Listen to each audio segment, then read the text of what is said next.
পেশাদার league football শেষ হবার পরই সিঙ্গাপুর ম্যাচের দল ঘোষণা করবেন জাতীয় দলের হেড কোচ হাভিয়ার কাবরেরা।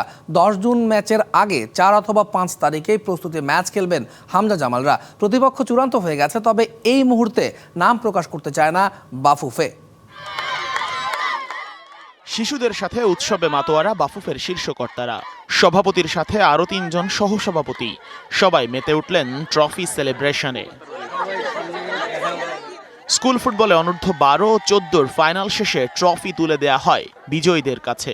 এরপর বাফুফে বস তাভিদ আওয়াল মুখোমুখি হন গণমাধ্যমের, জানান জাতীয় দলের আপডেট। পেশাদার লীগ শেষেই ঘোষণা হবে সিঙ্গাপুর ম্যাচের দল।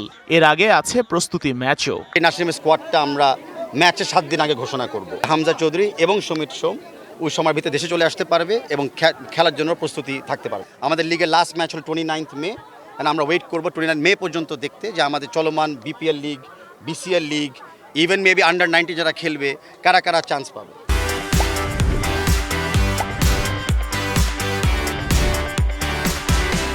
এই আয়োজনের আগেই ছিল বাফুফে ফুটসাল কমিটির সভা।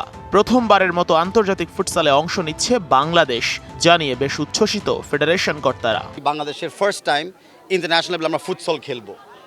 আজকে আমাদের কমিটি অনুমোদন দিয়ে দিচ্ছে, এখন বাকিটা হলো প্রস্তুতির বিষয়। IM10 লোকেশনে আমরা মিটিংও করেছি, আমরা আমাদের এই ফুটসল কমিটির সাথেও মত বিনিময় সভা করেছি।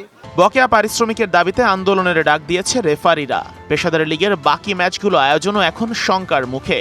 এর সমাধান কি হবে? ফ্যামিলি বিষয়, ফ্যামিলির আকারে একটা আমরা সলিউশনে আসতে পারবো।